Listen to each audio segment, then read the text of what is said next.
¿Para qué crees tú que es la memoria?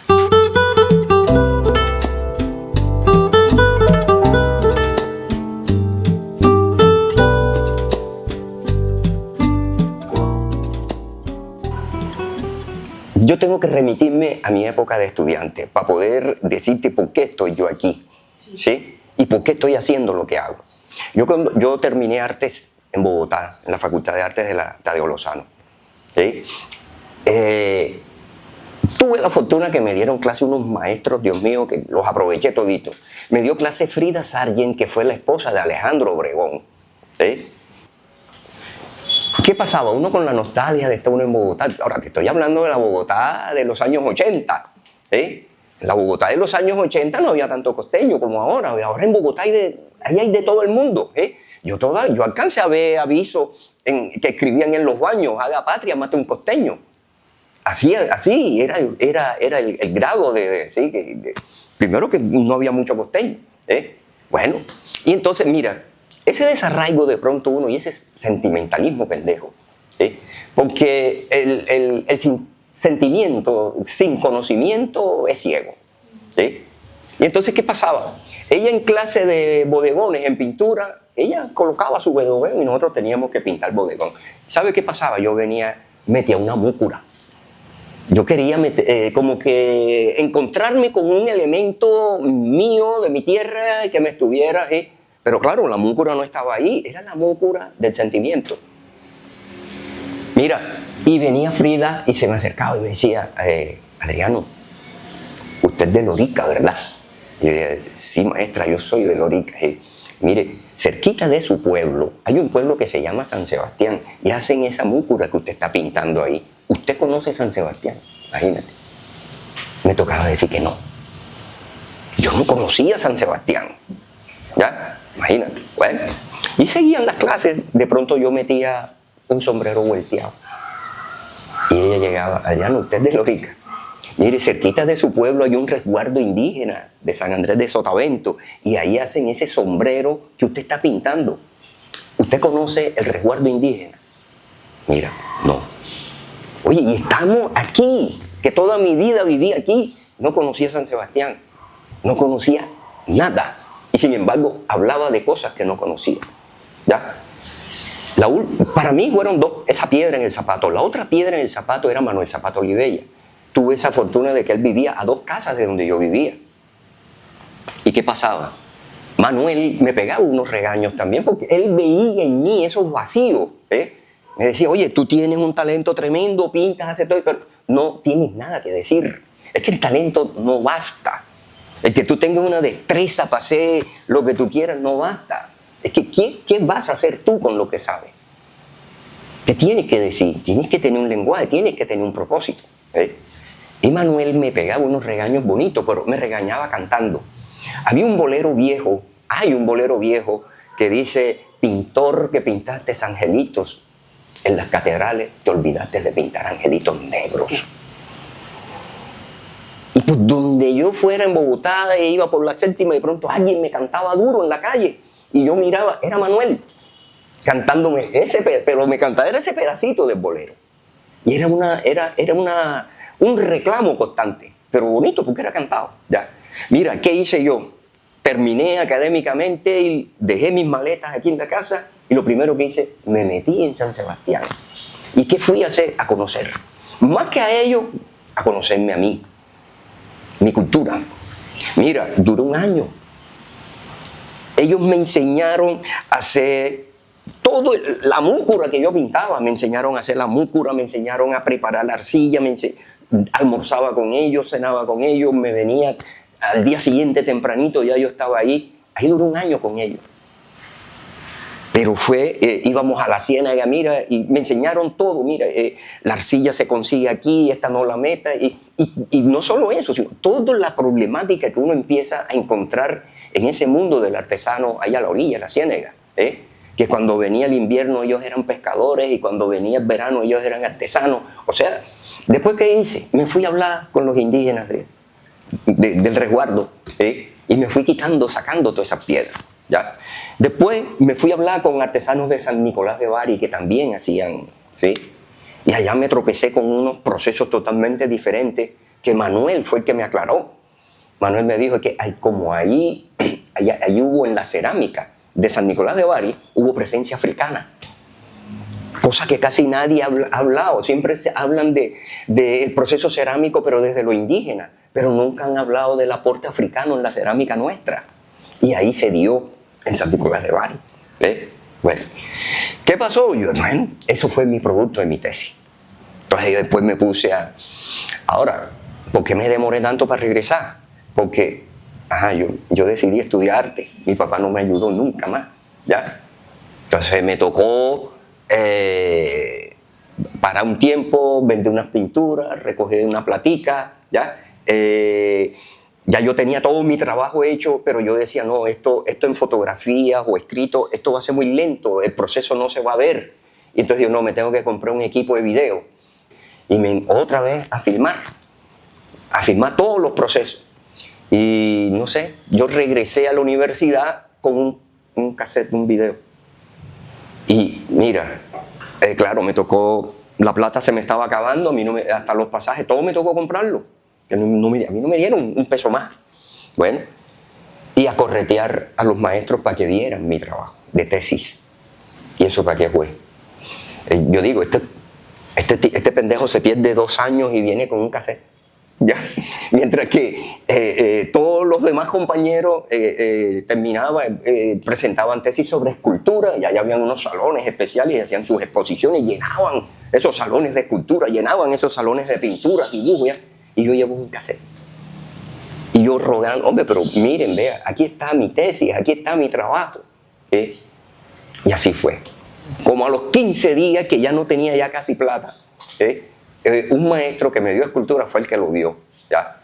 Mira, eso para qué fue. Invitaron a toda la facultad, después que no lo querían ver, a verlo. Fui a la Distrital de Artes, porque ahí había un maestro que daba clase fui a la Distrital. Y en la Distrital había un maestro que daba clase en la Nacional. Y fui a la Nacional a presentar ese trabajo. ¿Qué pasó en ese proceso, mujer? Ahí fue donde yo empecé a desaprender una cantidad de cosas. ¿Ya? Y eso es lo que yo dije, bueno, yo tengo que devolver todo esto, pero a través del arte. ¿Ya? Y ahí fue donde empecé a desaprender, y ahí colocando en las paredes, por lo menos ese trabajo que está en las paredes de la Casa de la Cultura. ¿Sabe cuál es la satisfacción más bonita de ese trabajo? Ver a los niños que hacen sus tareas cuando los mandan a estudiar la historia de su pueblo. ¿Viste tú? Entonces, ahí como el arte sí está prestando un servicio. Entonces, de los colegios mandan a los niños. A veces yo paso y veo niños con su cuadernito, porque el trabajo, además de que tiene imagen, tiene texto, ¿ya? Entonces, ahí van. Entonces, ellos ven, es como un cómic. Ellos ven el texto, lo anotan, y, caramba, y ven la imagen, la van relacionando, ¿ves?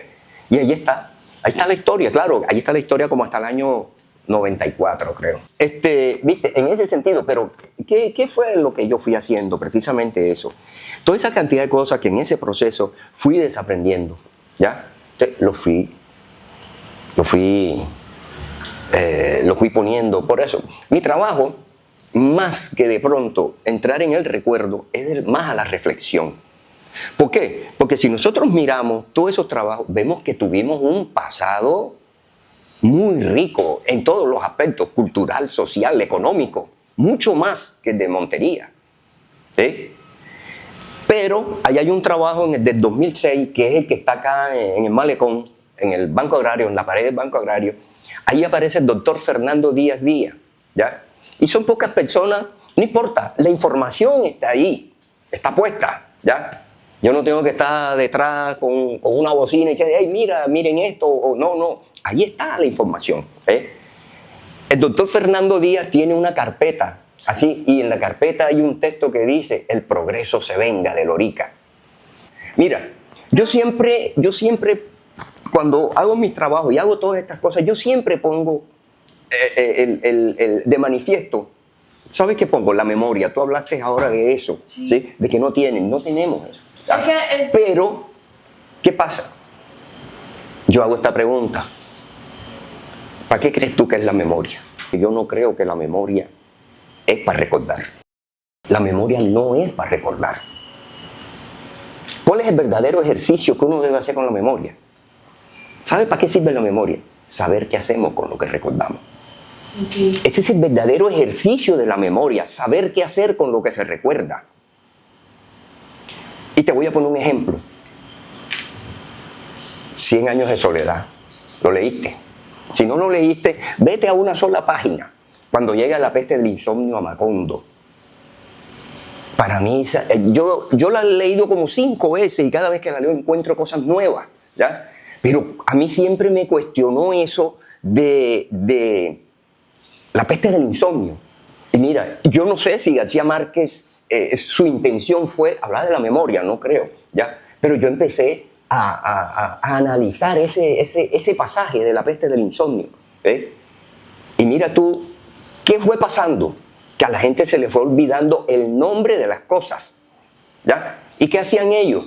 Veían la silla y ponían un papelito. Silla, mesa, plato, cuchara. Ya, se solucionó el problema. Ojo, pero ¿qué pasó después? El problema se fue acrecentando. Entonces, veían la silla, veían el plato, sabían que se llamaba plato, pero no sabían para qué servía el plato. Entonces, ahí es donde entra en juego el verdadero sentido de la memoria, que no es para recordar. ¿Sí ves? Sí. Que estamos haciendo el ejercicio mal, porque estamos entendiendo mal el proceso de la memoria. La memoria no es como muchas veces la educación y la pedagogía enseña que el estudiante es un cóncolo vacío que hay que llenar de conocimiento. Si ese pelado no sabe qué va a hacer con eso, de qué le sirvió llenarlo de que A más A es igual a 1. ¿Eso qué es? De que B más 1 es igual a la potencia de no sé qué vaina. Yo eso nunca lo usé en mi vida, ¿eh? Entonces, no es un cóncolo vacío. Entonces, hombre, sí, la memoria es para esto. La memoria no es para recordar. ¿Por qué constantemente nos estamos repitiendo en los problemas? ¿Por qué? Porque hemos dejado la memoria como recuerdo. Recordamos que hubo una Segunda Guerra Mundial y estamos a puertas de una tercera. De que hubo masacres, genocidios y de todo eso. Y se siguen repitiendo. Es que para que no se repitan, hay que recordar. No, esa no es la solución. La solución es saber qué hacer con lo que recordamos. ¿Ya? Ahí por ahí. Y el otro aspecto clave y que puede ser una solución para nosotros es que primero empezar a aplicar lo que es la memoria. Segundo, desaprender. Hay que desaprender una cantidad de cosas. Yo creo que aquí a nosotros nos han borrado la memoria. Es más, ¿qué nos identificaba a nosotros como patrimonio arquitectónico y cultural? Era nuestra diferencia. Que los elementos que se dieron aquí no se parecían a los de Montería, no se parecían a los de Cartagena. O sea, había similitudes, ¿verdad? Pero eran fácilmente identificables. ¿Ya? Pero que han uniformado todo. Los tratamientos de piso, el mobiliario urbano, las lámparas, todo. Desde La Guajira hasta Urabá. Tú vas a Montería y ves la misma vaina. Vas a Cartagena ya y ves lo mismo. A donde vayas ves lo mismo, ¿eh? Entonces, y no nos hemos estado dando cuenta que nos están borrando la memoria. Eso es grave. Eso es gravísimo. Sí. ¿Qué he dicho yo? A todo el que llega, aquí el proceso se hizo al revés. Y se sigue haciendo al revés. Aquí, antes de empezar a restaurar los edificios, las calles, los parques, había que empezar a restaurar a la gente. ¿Ves? Ahora que toco ese tema, mira, tú estás enfocándote en el turismo. Sí. Bien. Para mí lo están tomando, y sobre todo aquí, lo están tomando como el caballito de batalla que puede generar desarrollo, puede generar progreso y todo. Y es lo más peligroso. Es un depredador de la cultura. Turismo, cultura y patrimonio. ¿Ya? Okay. Como tú le cargues más a uno, la única perjudicada es la cultura. Y es la que se va a acabar. Yo te voy a poner un ejemplo. El río Sinú es el mismo río que parte de allá desde el Nudo Paramillo y llega hasta acá, hasta Boca Tinajón. pero mira las lecturas que tiene ese río por donde va pasando. Cuando pasa por Montería, ¿qué es el Sinú para ellos? ¿Qué es el río para ellos? Turismo. ¿Qué es el río Sinú para nosotros del Bajo Sinú? No es turismo, es Boca Chico, es fuente de vida, es otra cosa. Entonces, esas lecturas, ¿me entiendes? Ya ahí nos estamos metiendo con la cultura. Ok. ¿Ya? Sí. Eso es muy clave. ¿Y qué está pasando? ¿Y qué va a pasar? ¿Ya? Aquí en esta zona no tenemos campesinos, tenemos pescadores. ¿Ya? Y se está acabando. Y eso es una cultura. Y se va a acabar. ¿Ya? Entonces hay que tener en cuenta las lecturas que tiene ese mismo río, cómo lo percibe cada sección, cómo lo percibe. Y si es muy recalcitrante con el tema del patrimonio, igual acaba con la cultura.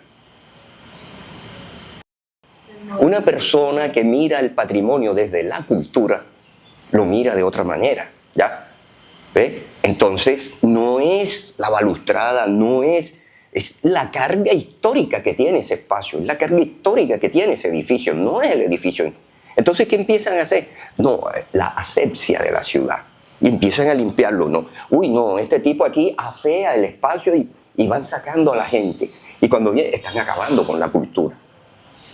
Acaban con la cultura. Entonces, ¿a qué estamos jugando? ¿Ya? Claro. Es como decíamos al principio, el que va a la guerra pensando que no va a ganar, ya perdió. Ese término hoy de turismo es como un abanico de posibilidades y hay, y hay unas posibilidades de abordarlo. Y yo creo que aquí tenemos todo, tenemos mar cerquita, tenemos río, tenemos ciénaga, tenemos de todo, ¿ya? Por eso, pero tenemos historia.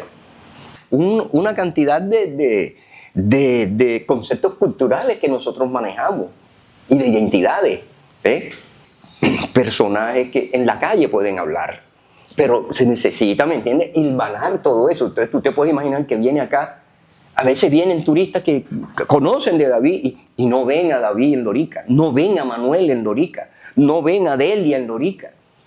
Entonces la tarea es grande y tú te puedes imaginar. Porque tenemos un pensamiento colonizado, creer que siempre que lo que viene de afuera es mejor. Sí. No creernos a nosotros mismos las potencialidades. Eso es un pensamiento colonizado. Claro que ahorita ¿Ya? Hay que decolonizar el pensamiento. Completamente. ¿Ve? Si hablamos de eso, estamos hablando de Manuel. Entonces, te puedes imaginar que sí tenemos mucho, pero quien va a la guerra pensando que no va a ganar, ya perdió.